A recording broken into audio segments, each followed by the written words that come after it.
အားလုံးမင်္ဂလာပါအခုမှမီးလာလို့ပေါ့နော်စော်ကြီးလွှင့်ပေးမလို့ပဲမီးလာတော့ချဲရလဲထွက်ဖို့နီးလာပြီဆိုတော့နည်းနည်းနောက်ကျသွားလဲလွှင့်ပေးရတော့မှာပေါ့နော်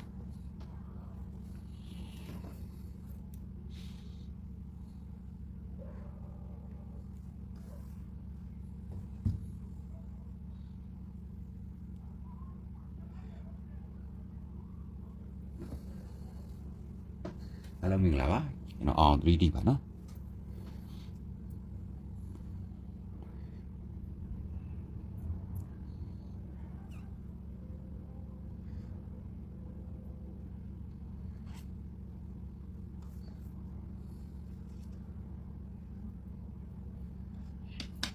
အားလုံးမင်္ဂလာပါကျွန်တော်အောင် 3D ပါညအသက်ပေးလာပါပြီနော်အော်ဒီပါတယ်မိအခုမှလာလို့ပေါ့နော်မိအခုမှလာတဲ့အတွက်ကြောင့်အခုမှလွှင့်ရခြင်းဖြစ်တယ်ဒီရက်တွေကလည်းလွှင့်မလို့မိကစောပိုင်းဆိုရင်ပုံမှန်လို့နည်းပြတ်နေတယ်အခုချိန်လောက်မှပဲပြန်လာနေတော့အခုကတော့နီးလာပြီထွက်ဖို့လည်းတရက်နီးလာပြီဆိုတော့မဖြစ်တော့လွှင့်ပေးမှရမယ်ပေါ့နော်အဲ့ဒါကျွန်တော်ဒီတပွဲကိုဒီ line ကနေ break ship ပေါ့နော် break ship ကိုင်မယ်လို့တွေ့ထားတယ်ဒါပေမဲ့ပြောင်းတော့ပြောင်းလဲသွားတယ်ပေါ့နော်ဒီ line ကကြက်ရင်သုံးပြူအောင်လို့ပေါ့နော်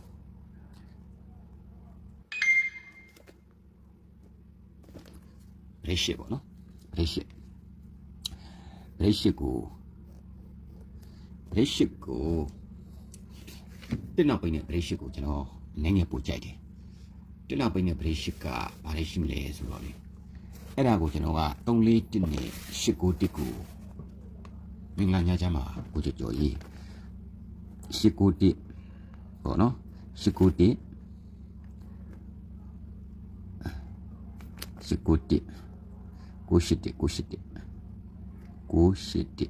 အဲ့နှစ်ကွက်ပထမဦးစားပေးကြိုက်တယ်341 431တစ်လုံးမှနည်းနည်းကြိုက်တယ်ပေါ့နော်တစ်လုံးမှကြိုက်တယ်นี่5နှစ်တစ်ပါတော့ပရိရှိကိုကျွန်တော်ကြိုက်တယ်တစ်6တစ်ပေါ့နော်အဲ့ဒါကိုကျွန်တော်နှစ်ကက်စီးနဲ့ကိုဒီကောင်ပူကြိုက်တယ်3လေးတစ်ကိုတူးကြိုက်တယ်နော်အဲ့တော့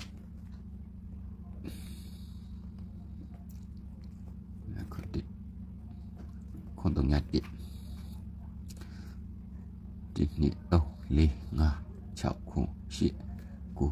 9 4 6 8 10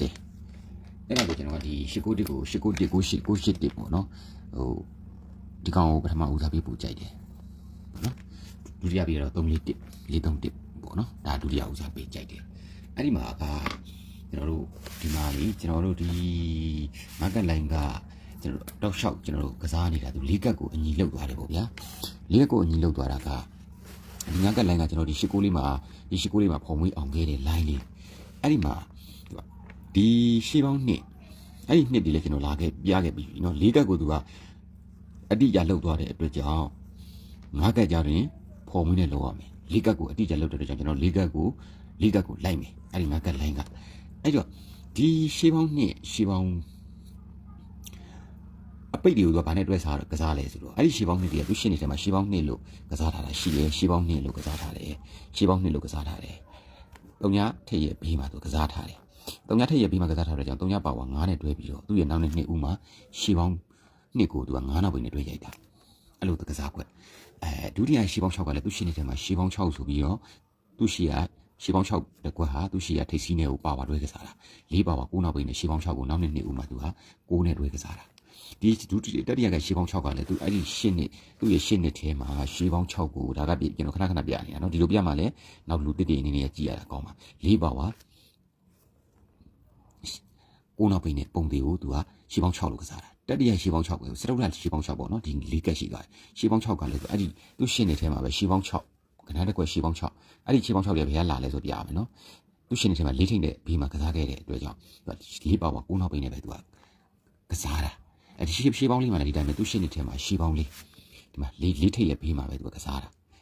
လေးထည့်ရပြီးမှပဲသူကစားခဲ့ခြင်းကြောင့်လေးပါဝါ9နဲ့ရှေးပေါင်းလေးကိုတွဲပြီးတော့ကျွန်တော်ဒီမှာရှေးပေါင်းလေးလို့နှစ်ဦးမှာတော့ပြော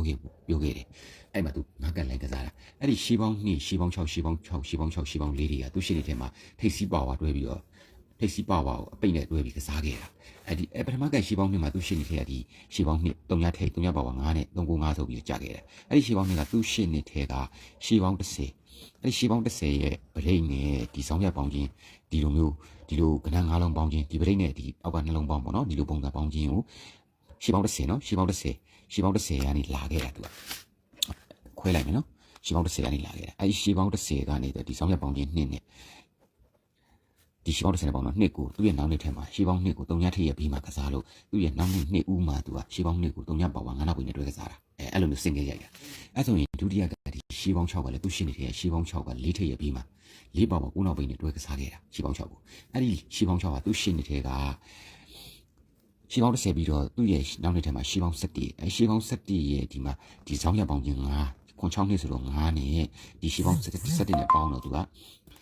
6အဲ့ဒီ6ကိုသူ့ရဲ့နောက်နှစ်မှာရှေးပေါင်း6ကို4ထိပ်ရပြီးမှတွဲကစားခဲ့လို့4ပါဝါ9နောက်ပိနဲ့တွဲပြီးရှေးပေါင်း6ကိုကစားခဲ့တာ9နောက်ပိနဲ့ပုံသေးနော်အဲ့လိုလာခဲ့တာအဲ့သူတတိယကဒီရှေးပေါင်း6ကလည်းသူ့ရှင်းနေတဲ့မှာရှေးပေါင်း6ကို4ထိပ်ရပြီးမှကစားခဲ့တယ်အဲ့ဒီရှေးပေါင်း6ရဲ့ဇင်းမြစ်ကလည်းဒီမှာလာခဲ့တာကရှေးပေါင်း10ရှေးပေါင်း17ဆိုရှေးပေါင်း12ရှေးပေါင်း12အလဲဆိုတော့ဒီမှာဒီရှေးပေါင်း12နဲ့ဒီဆောင်ရပေါင်းကြီး9ခွန်8က4နဲ့ပေါင်းတော့6ပဲအဲ့ဒီ6ကနောက်နှစ်ထဲမှာသူကရှေးပေါင်း6လို့ကစားတဲ့အချိန်မှာ4ထိပ်ရပြီးမှကစားခဲ့တယ်ကစားခဲ့ခြင်းကြောင့်4ပါဝါ9နောက်ပိနဲ့တွဲပြီးရှေးပေါင်း6ကိုနောက်နှစ်2ဦးမှာတက်ရိုက်တာ3စင်ပေါ့နော်3နှစ်စက်တိုက်သူကဒီနှစ်ဦးရိုက်ဖို့အတွက်ကို3နှစ်ပေါ့ဒီလောက်ပါတယ်အဲ့ဆိုရင်ကျွန်တော်ကရှေးပေါင်း10ရှေးပေါင်း17ရှေးပေါင်း12ရှေးပေါင်း10ရှေးပေါင်း17ရှေးပေါင်း12ရှေးပေါင်း13ဒီကောင်လက်အဲ့ကောင်ကလည်းဒီတိုင်းပဲသူရှင်းနေထဲမှာရှေးပေါင်း6ကို4ထိပ်ရပြီးမှသူကစားခဲ့တာအဲ့ဒီရှေးပေါင်း6ကသူရှင်းနေထဲမှာရှေးပေါင်း10ရှေးပေါင်း17ရှေးပေါင်း12ရှေးပေါင်း13ကနေတွဲပြီးတော့ဒီဆောင်မြတ်ပေါင်းချင်း33ခွန်က3နဲ့ဒီရှေးပေါင်း3နဲ့ပေါင်းတော့6အဲ့ဒီ6ကနောက်နှစ်ထဲမှာရှေးပေါင်း6ကို4ထိပ်ရပြီးမှကစားခဲ့လို့နောက်နှစ်2ဦးမှာ4ပါဝါ9နောက်ပိနဲ့တွဲပြီးရှေးပေါင်း6လို့ကစားတာအဲ့တော့၄ကံမြောက်မှလည်းဒီမှာရှေးပေါင်း14လာမှာပေါ့နော်ဒီရှေးပေါင်း14ကို9နောက်ပိနဲ့တွဲကစားတာသူရှင်းနေထဲမှာရှေးပေါင်း4ဟာ4ထိပ်ရပြီးမှကစားခဲ့တယ်အဲ့ဒီ4ဟာဘယ်ကနေပို့လိုက်လဲဆိုတော့ရှေးပေါင်း10ရှေးပေါင်း17ရှေးပေါင်း12ရှေးပေါင်း13ရှေးပေါင်း14ကနေပို့လိုက်တာဒီဆောင်ရပေါင်းချင်း3ညနဲ့ဒီရှေးပေါင်း14နဲ့ပေါင်းတော့4အဲ့ဒီ4ကိုနောက်နှစ်မှာရှေးပေါင်း4ကို9နောက်4ထိပ်ရပြီးမှကစားခဲ့လို့နောက်နှစ်2ဦးမှာရှေးပေါင်း4ကို4ပါပါ9နောက်ပိနဲ့ပုံလေးကစားခဲ့တာအဲ့လိုကစားခဲ့ခြင်းကြောင့်သူကအဲ့ဒီရှေးပေါင်း2ကြောင့်2ပါဝါခွန်နော်2ပါဝါခွန်နော်ဒီပေါ်မှာရေးလိုက်မယ်2ပါဝါခွန်နော်ဗရိတ်က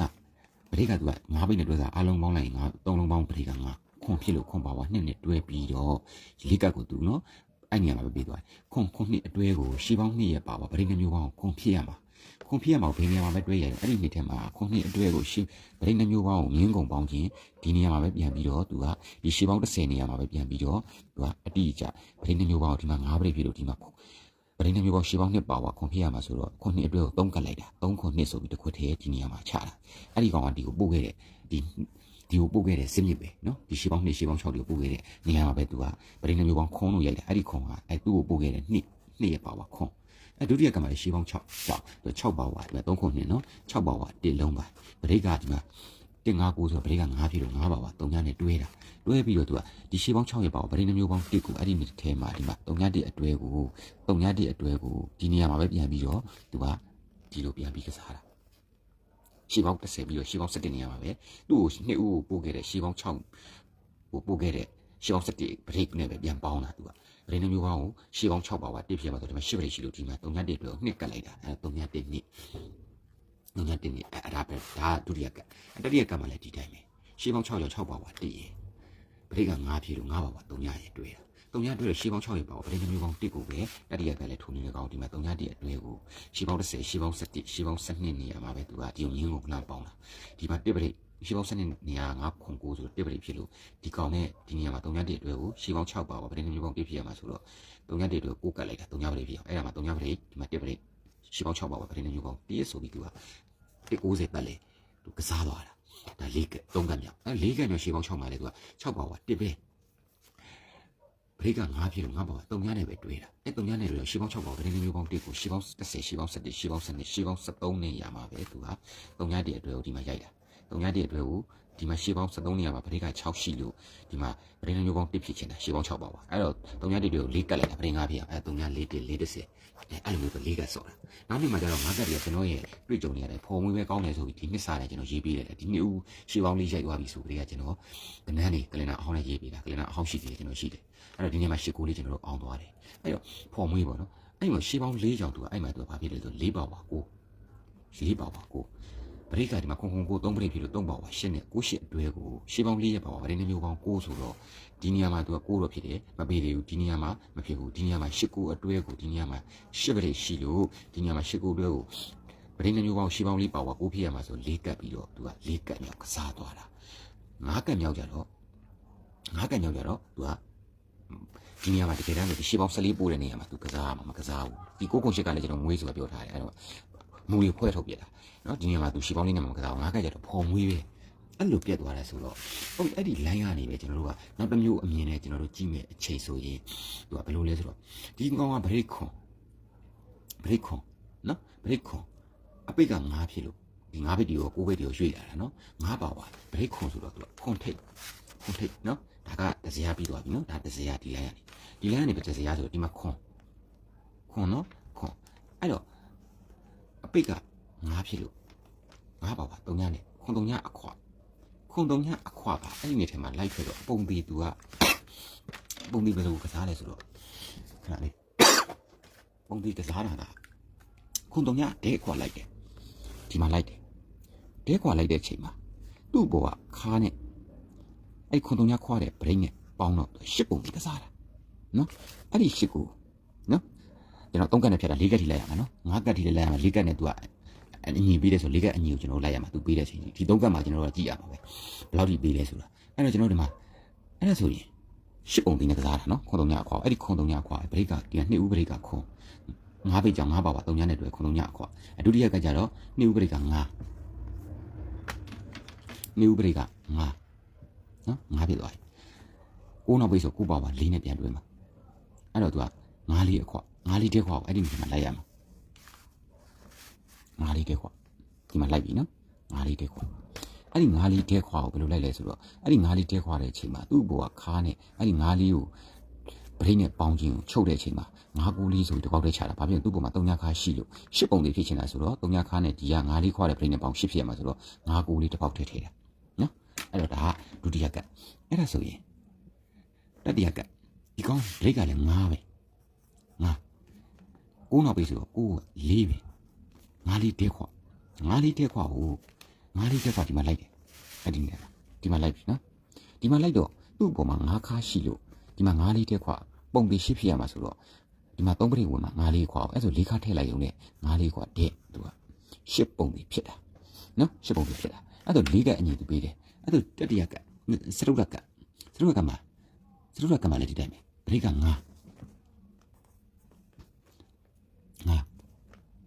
ပရိက9နောက်ပဲဖြစ်လို့9ပါပါ4နဲ့တွေ့တယ်နော်4ပါပါ9နောက်9ပါပါ4နဲ့တွေ့တယ်4နဲ့တွေ့လို့ तू ကအဲ့ဒီနေထဲမှာ5လေးတဲခွာကို10ပုံလေးဖြစ်ရမှာဒီမှာဖြစ်ပြီ5လေးတဲခွာသူ့ပေါ်မှာ9ခါရှိလို့ဒီမှာ9ပရိဝင်ပြီးမှ तू က10ပုံလေး4ကတ်လုံးနော်ဒီ4ကတ်ကို तू အညီပေးသွားတယ်လို့ပဲ10 9လေးကျတော့ဒီမှာပေးသွားတယ်နော်4ကတ်အညီပေးသွားတယ်10ပုံလေးနော်ခါနဲ့ तू ပရိနဲ့ပေါင်း10ခါနဲ့ပရိနဲ့ပေါင်း10ခါနဲ့ပရိနဲ့ပေါင်း10ခါနဲ့ပရိနဲ့ပေါင်း10နော်အဲ့ခါနဲ့ပရိနဲ့ပေါင်း10ဆိုတော့ဒီနေရာမှာကျွန်တော်တို့ကတစ်ထည့်ထားမယ်တစ်ထည့်ပြောဘူးလေတစ်ထည့်နော်အဲ့ဒါမှကျွန်တော်ကဒီလို10ဖြစ်ချင်တာဒီလိုထိပ်စီ10ဖြစ်ချင်ဘာလို့လဲထိပ်စီ10ဖြစ်ချင်လဲဆိုတော့ကြတော့အဲ့ဒါလို့ तू ကစားပြီးတာနဲ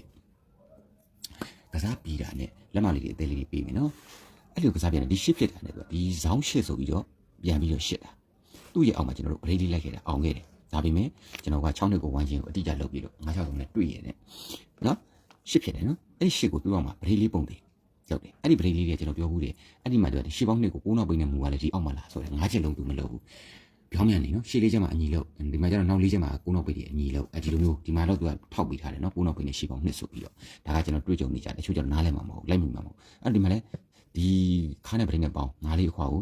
10ကိုဒီကိုပြန်ပြီးတော့ထိပ်စီလုံးလုံးရှစ်ထားတယ်သူ့အောက်မှာကျွန်တော်ဗရိတ်လေး9ပါဝါ4ဗရိတ်လေးတွေဆိုပြီးယူစားတာအဲ့ဒီကောင်ကျတော့သူကဒီ9နောက်ပိန်းကျတော့2ဦးမှုနဲ့ယူတယ်လို့ဒီ9ကျတော့ဒီ9 5ချက်ကိုတန်းနဲ့ယူမှာနော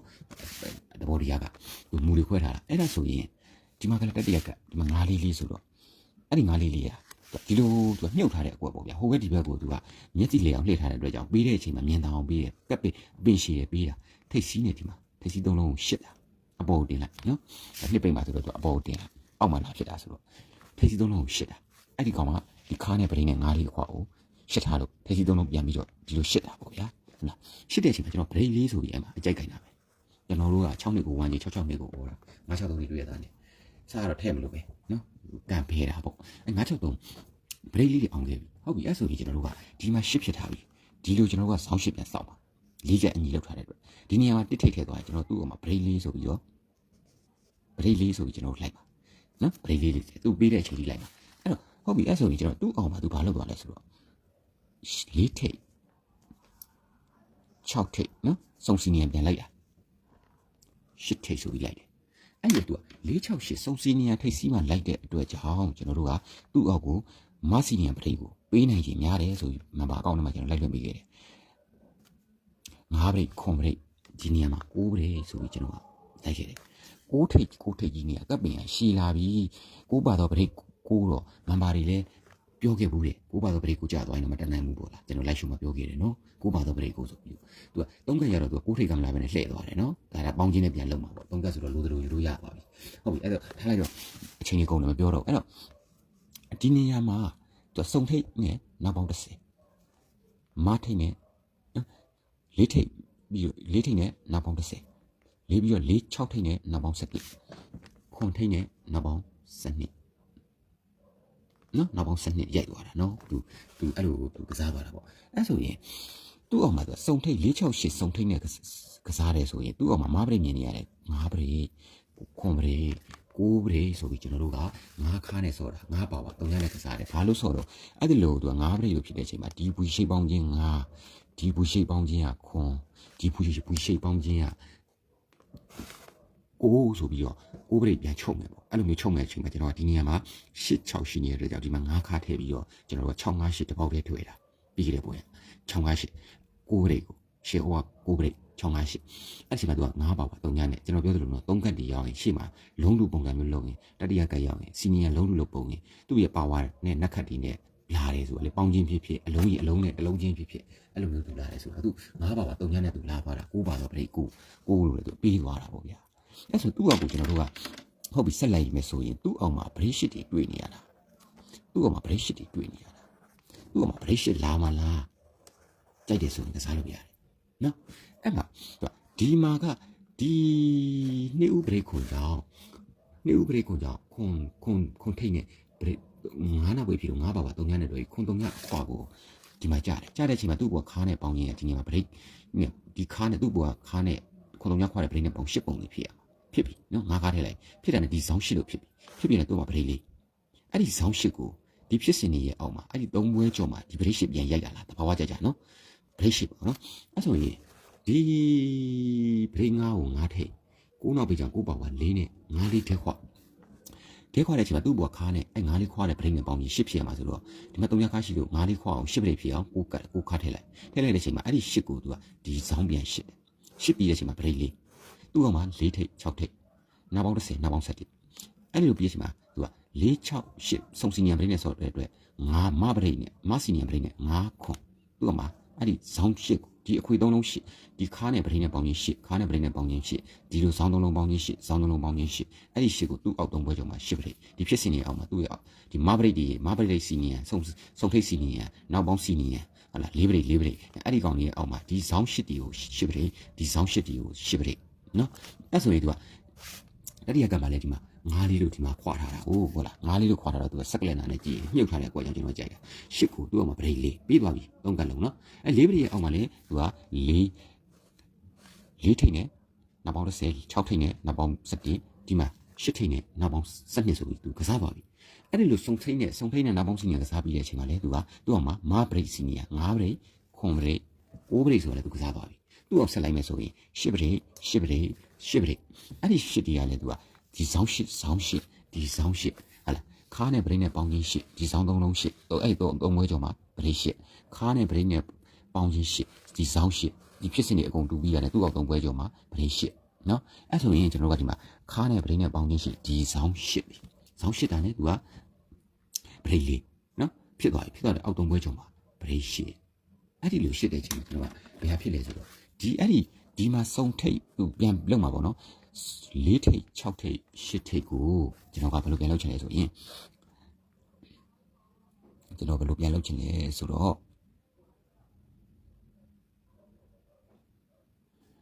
ဒီ4ထိတ်ကိုဒီနှလုံးလေးလားနော်ဒီ4ထိတ်ကိုသူ့အောင်ပရိရှစ်ကိုမပရိနော်မပရိနဲ့ဒီ6ထိတ်ကိုဒီနှလုံး6တာလားနော်10ပရိနော်အဲ့ဒါဆိုရင်ကျွန်တော်တို့ကဒီ10ထိတ်ကိုဒီနှလုံးရှင်းဒီနေရာမှာ10ထိတ်ဒီနှလုံးရှင်း10ထိတ်နဲ့ပရိရှစ်လားဒါမှမဟုတ်ရင် तू ကဒီလိုလေးလှည့်စားအောင်မလားနောက်ပေါင်းစုံထိတ်4 6 8ကို तू ကနောက်ပေါင်းကို तू ကစီနီယံတလို့စီနီယံနဲ့ပြေးတာအထောက်စီနီယံနဲ့နောက်ပေါင်း30နောက်ပေါင်း17နောက်ပေါင်း12ဆိုရင်ဒီ4ထိတ်ကိုဒီ4နောက်ပေါင်း9ဒီ6ထိတ်ကိုဒီ6နောက်ပေါင်း8ဒီ8ထိတ်ကိုဒီလို8နောက်ပေါင်း9ဆိုရင်စီနီယံနဲ့ပြေးရင်9 8 9ဒီမှာ10 17 12လို့ပြေးထားတယ်လို့9 8 9နဲ့ပြေးရင်8ထိတ်နဲ့နောက်ပေါင်း9လည်းဖြစ်ပြန်အဲ့ဆိုရင်ပြိငါဖြစ်သွားမှာအဲ့ဒီမှာကျွန်တော်ဘယ်လိုလဲဆိုတော့ဒီ83ခုတကွက်တော့ကြိုက်တယ်ဆိုရင်ကစားပါတော့83ခုကျွန်တော်ဒါချောင်းနေတဲ့ကနန်းလေးကျွန်တော်တို့ဒါဒီဟိုအဆက်890ဒါကတော့ကြိုက်တယ်ဆိုကစားပါဘာကြောင့်လဲဆိုတော့ကျွန်တော်တို့ဒီ890ကကျွန်တော်တို့ member ထဲမှာတူအောင်ခဲ့တာဒီကောင်တော့3နှစ်ကျော်ထွက်ရမှာဒီ290နဲ့ပုံစံတူဒီ290နဲ့ပုံစံတူပေါ့နော်ပုံစံတူဘာကြောင့်လဲဆိုတော့ဒီမှာခွန်5တိလို့ထောင်းတယ်86တိလို့ရိုက်တယ်နော်ရိုက်တယ်နော်သူ့ဘေးကကနတနည်းနဲ့3နှစ်4နှစ်5နှစ်မြောက်ကိုသူကလိုက်ထွက်တယ်ဒါကျွန်တော်အောင်ခဲ့တဲ့ခါရှေ့မှာအများကြီးကြံသေးတယ်290 18ကြိမ်15ကြိမ်290နှစ်မြောက်10နှစ်60နှစ်မြောက်တလိုင်းကျော်ရိုက်တယ်လိုက်အဲ့တော့ဒီ290ကဘယ်မှာထွက်တော့ဟိုမှာခွန်38လို့ထွက်တယ်အဲ့ဒီခွန်38ရဲ့တောင်းက86ခွန်အပေါ်တပွဲကျော်ပြန်ကြဒါကကျွန်တော်တို့ဒါပြီးခဲ့ဒီမှာတော့ကအဆက်တီဆက်ဆက်ပြီးဆော်လာ93မှာမပါအောင်ခဲ့တော့ကဒီ2000ဘလောက်တော့2023တော့မပါအောင်ခဲ့တော့က3ခွန်3တဲ3ကကနေ2ကစီခွဲဆော်လာအဲ့ဒီမှာဒီ8ခွန်3နဲ့အဲ့ဒီ8ခွန်3ကဘယ်ကလာတော့ဆိုရှေ့ဒီကနေလာတာဒီအချိန်ကိုက်ကနေနာမခဏလေးနော်3ခွန်3မခွန်လေး8သူနဲ့အချိန်တိုင်းမှာခွန်3 8 2ကရှိတယ်ဒီလိုအချိန်ကိုက်လာခဲ့တာအချိန်ကိုက်လာပြီးရတယ်ဒီကနန်းတွေကဒီ3ခွန်3ကနေဒီခွန်3 8နဲ့ခွန်8လေးကနန်းကြီးကိုပေါ့ဗျာနော်အဲ့ဟာတွေက1 2 3 4 5 6ခွန်8 9 10 11 12နှစ်မြောက်ကိုဟဲ့မှာခွန်3 8လိုက်ထွက်ခွန်8လေးကအပေါ်မှာတွားထွက်အထက်အောက်လေးပြန်လောက်တာနော်ထားလိုက်တော့ခွန်3 8လောက်တာခွန်3 8ရဲ့တောင်းဝကနအပေါ်တပင်းကျော်ပြန်ကြပြန်တယ်ဒီတပင်းကျော်ကနေခွန်3 8နဲ့အချိန်ကိုက်မှာကြားတဲ့ကနန်း8 3နှစ်ကျော်9နှစ်မြောက်ကဟောဒီ8 6 1ခွန်5 1ထောင်းနဲ့ဒီဘေးက290အဲ့ဒီ290ကဗျာကျွန်တော်တို့ဒီကနေလာတာပေါ့ဒီရှေ့နှစ်အကွာဝေးလိုက်ပေါ့နော်1 2 3 4 5 6ခွန်မှန်နော်1 2 3 4 5 6ခွန်8 9 10 11 12 13 14 15 16နှစ်မြောက်ကဒီ290ဒီလိုတလိုင်းကျော်ရိုက်ထားတာတလိုင်းကျော်ရိုက်ထားပြီးရတယ်သူကဒီမှာသူနဲ့ချိန်တိုင်းမှာ835လို့လွှဲပြီးတော့ဒီမှာ2ခွန်4လို့စောင်းထားတာနော်ဒါ290ကဒါ play calendar မှာ2ကပ်ပဲရှိတာအဲ့ဒီလမ်းကျော်တွေရပဲအဲ့ဒီ290အဲ့ဒီမှာထည့်ပြီးနောက်3နှစ်ကျော်မှာပြန်ထုတ်တဲ့အချိန်မှာဒီကောင်နဲ့အချိန်ကတ်ကို8ခွန်3နဲ့အချိန်ကတ်ကိုပြန်ထုတ်မယ်အဲ့ဆိုရင်ကျွန်တော်တို့ဒီမှာကလည်း86တိခွန်5တိလို့ထောင်းပြီး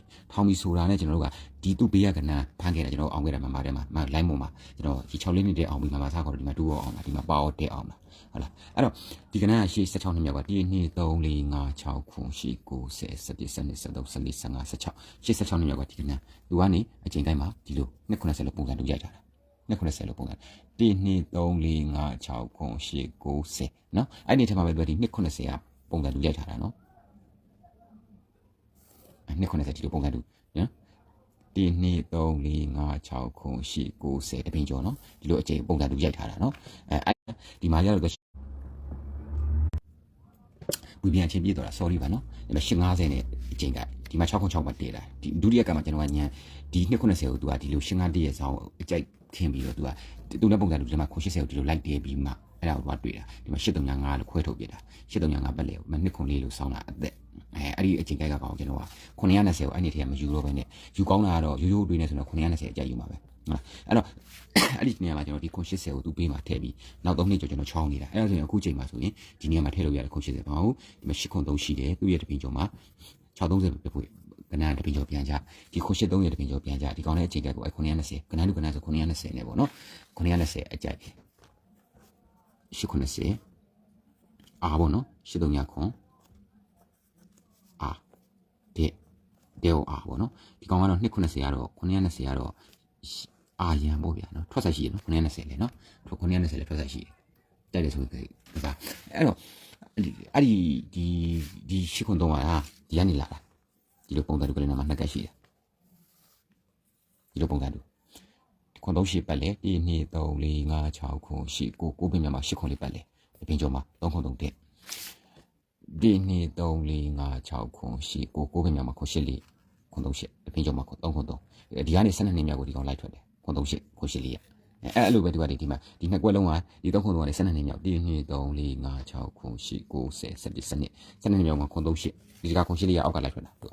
အဲ့ဒီခွန်3 8ရဲ့တောင်းကနန်းတပည့်ကျော်ပြန်ကြဒီကောင်နဲ့အချိန်ကကိုထည့်ရကနန်း8 3နှစ်ကျော်9နှစ်မြောက်က8 6လေးရပေးရကနန်း8 3ညခွန်3မဟုတ်ဒီနေရာ290နဲ့ဒီနေရာ290နဲ့ပြန်ပြီးကနန်းလူကနန်းလေးလှည့်သွားအောင်ဘာကြောင့်လဲဆိုတော့ကြတော့ကျွန်တော်ဒီမှာဒီနေရာမှာရှိတယ်ဒီမှာခွန်နှစ်လေးလို့ထောင်းတယ်သူ့ဘေးရကနန်း1 2 3 4 5 6 6နှစ်မြောက်ကိုလိုက်ထွက်တယ်ခွန်20လိုက်ထွက်တယ်ပေါ့နော်ထားလိုက်ပါတော့အဲ့ဒါအခြားလိုက်အဲ့ဆိုရင်ဟုတ်ပြီအဲ့ဆိုဒီကနန်းကနန်း290လေးကြောက်ရတယ်လို့83ညခွန်ဆောင်းနာကပြောတယ်နောက်ပေါင်းခွန်နဲ့သူချိတ်သွားရင်ဘာလို့ဆိုတော့ဒီနေရာမှာကသူကဒီ3ညလုံးပိုင်းနေပါနေလားလေအခုနလိုင်းမှာကဒီမှာ3ညလုံးပိုင်းနေပါနေတယ်ဒီ4ထိပ်6ထိပ်8ထိပ်ကိုသူ့အောင်မှာဒီဇောင်းနှလုံးလေးဒီ4ထိပ်ကြောင့်ဇောင်းနှလုံးလေးဒီ6ထိပ်ကြောင့်ဇောင်းနှလုံး6ဒီ8ထိပ်ကြောင့်ဇောင်းနှလုံး8အဲ့လိုဖြစ်တဲ့အချိန်မှာသူကပရိတ်ရှိတယ်မလုပ်ခွင့်နဲ့နောက်ပေါင်း9နောက်ပေါင်းဒီကောင်လိုတက်သွားပြီးနောက်ပေါင်း10နောက်ပေါင်း17နောက်ပေါင်း12လို့468စီနီယံတက်ခဲ့တယ်လို့စက်တိုက်စီနီယံနဲ့တက်ရင်ဒီအထက်အောက်စီနီယံနဲ့တက်နောက်ပေါင်း9နောက်ပေါင်း10နောက်ပေါင်း9လို့အဲ့ဒီကျွန်တော်တို့ချောင်းနေ890 83ညခွန်ပါလေကောင်းတယ်နော်အဲ့နှစ်ဘက်ကိုတဲထိုးလို့ရပါတယ်ဗျာနော်ကျွန်တော်နောက်ရဲ့အချိန်ရရင်တင်ပြပါအောင်မယ်မန်ပါကတ်တွေကျွန်တော်မနေ့ပြန်ပို့ပါမယ်နော်မနေ့ပြန်ပို့မယ်တကောကောင်းလေးရွေးပြပါပြီနော်ကဲအားလုံးပဲမင်္ဂလာပါနော်ကျွန်တော်လိုက်လွှင့်ရတာလိုင်းတွေကအခုချိန် Wi-Fi နဲ့လွှင့်တာဖြစ်ပြီးမြဲ Wi-Fi လည်းမကောင်းတဲ့အခါ data နဲ့လွှင့်ရတယ်လွှင့်ရတဲ့အတွက်ကြောင့်ဖုန်းပေလေးလိုတယ်ပေါ့နော်အဲ့တော့ဒီချိန်စာကိုကျွန်တော်ကတကွက်ကောင်းလိုချင်တယ်လေတကွက်ကောင်းပြီးတယ်မဲ့ပို့ပြီးတယ်ပေါ့နော်အရန်တခြားမန်ပါကတ်တိုင်ရန်ကနန်းတွေကိုလိုချင်တယ်ပေါဒူလေးတွေလိုချင်တယ်ဆိုရင်ပို့ပြီးတယ်တကွက်ကောင်းပဲစိတ်စနှုတ်ဖြစ်တယ်တကွက်ကောင်းပဲဆိုတကွက်ကောင်းကလည်းတည်တံထုတ်ထားတယ်ပေါ့နော်ခဏန်းလေးကတော့အတူတူပါပဲနော်အဲ့တော့အဲ့ဒါကတော့ဒီချိန်စာက1000ခွဲပါနော်ဖုန်းပေနဲ့ကျွန်တော်တို့ MPT ဖုန်းပေပေါ့နော်လိုက်လွှင့်ဖုန်းပေလိုတဲ့အတွက်ကြောင့် MPT ဖုန်းပေနဲ့အပတ်စဉ်လဲ3-4ဦးလောက်ကျွန်တော်လက်ခံပေးတယ်ပေါ့နော်ဒီချိန်စာ1000ခွဲနဲ့ပါနော် MPT ဖုန်းပေနဲ့အခုချိန်နဲ့နှစ်ကုန်တီဆိုတော့3,900ပေါ့3,600ပေါ့နော်အခုချိန်ကနေဆိုနှစ်ကုန်တီကို3,600ဖြစ်ပါတယ်ဒီချိန်စာတော့1000ခွဲပါထိုင်းရနေဆိုရင်ဘတ်1,600ဖြစ်ပါတယ်အဲ့ကောင်ကတော့မမတီးတဲ့အကောင်နဲ့မှာအပတ်စဉ်ဒီကွက်ကောင် organize site ဒီအဓိကကြည့်ရတယ်ပေါ့နော်အချိန်ရရင်ရတယ်လို့ပေါတူရောကနန်းလေးလေလိုက်လွှင့်ပေးတာပေါ့နော်အဓိကဒီကွက်ကောင်ဘာလို့ပြီးခဲ့တဲ့နေ့ကလည်းကျွန်တော်356မှာဒီကွက်ကောင်အောင်ခဲ့တယ်ပေါ့နော်အားလို့လည်းရေးထားဒီကွက်ကောင်ကတော့အာရန်ထိုးရမှာပေါ့နော်တကယ်တမ်းဆို356 365လို့ကျွန်တော်ထိုးတာနောက်လည်းလှည့်ထိုးရမှာအဲ့လိုမျိုးလေးကဲအဲ့မှာတစ်ဆွမ်းနာကပြောတယ်ကျွန်တော်ဒီတစ်ကလေဒီတစ်ကဒီရှိကိုတစ်ကနောက်ရက်မှာလိုက်ဆက်ပြီးတော့မှတ်ထားပါတော့နောက်ရက်လိုက်လို့ရင်ကျွန်တော်ဆက်ပြီးအောင်မယ်။ဘာကြောင့်လဲဆိုတော့ဒီနေရာမှာကျွန်တော်ပြောလိုက်မယ်ခဏလေးဒီမှာတုတ်တဲ့အပေါ်ခဏလေးဒီမှာဝင်ရှိလိုက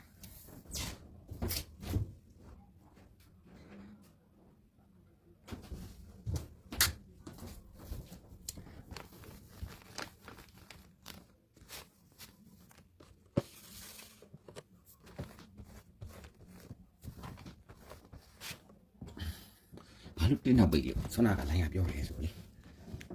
ေဒီမှာဒီလုံးပိုင်းကိုကျွန်တော်ပြောအောင်ကလနာမှာရှစ်ကဒီမှာတစ်ချိန်ကစားတယ်တစ်ချိန်ကစားလို့အဲ့ဒီနေရာမှာရှစ်ကတစ်ချိန်ပဲကစားတယ်နော်ကျွန်တော်ပြီးခဲ့နေ့ကပြဘူးလေရှစ်တစ်ချိန်ကစားလို့နောက်နေ့မှာရှစ်လို့စပေါ်ရေးရှစ်ကြောင်ရှစ်ပါဝါ3ချိန်မှာပေါ်တယ်3ချိန်မှာနော်ကျွန်တော်ကြည့်တော့3ကပ်ပဲရှိတယ်အဲ့လိုမျိုးဒါပေမဲ့ကျွန်တော်ဒီကောင်ကတော့2ကပ်ကျွန်တော်3ကပ်ကိုထောက်လိုက်ချိန်မှာအဲ့တော့ဒီမှာ6ကလနာမှာကနန်းတစ်လုံးတစ်ချိန်ဆော့တာတစ်ချိန်ဆော့တာပေါ့နော်ကျွန်တော်ပြီးခဲ့နေ့ကဒီဂျော်လေးနဲ့ဆော့ဘူးလို့ပြီးလို့မလို့6ကဒီမှာတစ်ချိန်ပဲကစားတာအဲ့ဒီ6ကြောင့်နောက်နှစ်မှာတစ်ချိန်ပဲကစားခဲ့လို့နောက်နှစ်မှာ6လို့ပြန်ပေါ်လိုက်6ပါဝါ1ဆိုပြီးတော့2ဦးတစ်ချိန်မှာပဲကစားတယ်8မှာတစ်ချိန်ပဲပုတ်ခဲ့လို့နောက်နှစ်မှာ8လို့စကစားရင်8ပါဝါ3ချိန်မှာကစားတယ်နော်6ကြောင့်6ကတစ်ချိန်ပဲကစားခဲ့လို့6ပါဝါ1နောက်နှစ်မှာ6လို့ပထမဆုံးကစားရင်6ပါဝါတစ်ချိန်မှာပဲကစားတယ်နော် နေဦးဒီချိန်ပေါ့အဲ့တော့ဒီမှာပြီးခဲ့တဲ့နေ့ကတစ်ကတစ်ချိန်ပဲကစားတယ်နောက်နေ့ထပ်မှာတစ်လို့ကစားရင်တစ်ပါဝါ6ချိန်မှာကစားမယ်1 2 3 4 5 6 6ချိန်မှာကစားမယ်6ချိန်မှာမပေါ်ခဲ့ရင်ခွန်ရှိ9 10 11 12 13 14 15 16ချိန်မှာ3ကတ်ဆိုတော့သူလိန်တန်းလို့16ချိန်လည်းဖြစ်သွားတယ်လို့6ချိန်မှာလည်းကစားတယ်နော်အဲ့မှာတစ်ချက်ပေါ့နော်ကဲအားလုံးမင်္ဂလာပါနော်ဒီလောက်ပါပဲအဲကြောင့်တစ်လုံးပိုင်းနဲ့ကျွန်တော်ဆန္ဒက break ရှိဆိုရင်တစ်လုံးပိုင်းနဲ့ရှစ်ထိပ်ဟိုနှလုံးပေါင်း8ပေါ့နော်4ထိပ်ကြောင့်နှလုံး4 6ထိပ်ကြောင့်နှလုံး6 8ထိပ်ကြောင့်နှလုံး8ကို8ထိပ်နဲ့ဆိုရင်အဲ့မှာတစ်ကနေကြိုက်တယ်ဆိုတော့8တစ်ကို8ကိုတစ်အဲတစ်နောက်ဘေးကိုကြိုက်တယ်ဆိုရင်ကျွန်တော်တစ်နောက်ဘေးကိုကြိုက်တာကဘာလဲဆိုကလည်းတော့2ကတ်ရှိတာ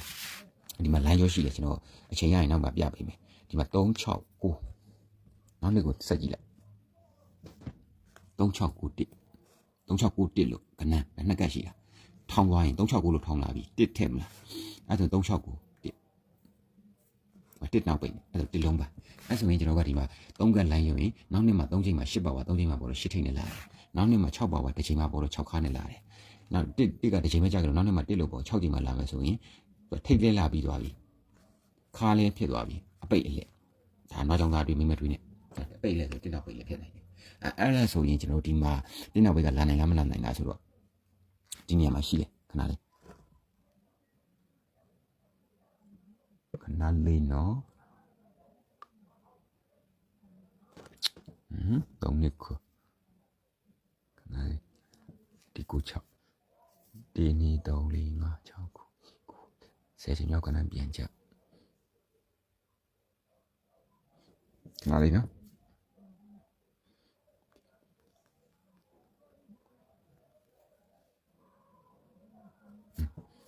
ဒီမှာ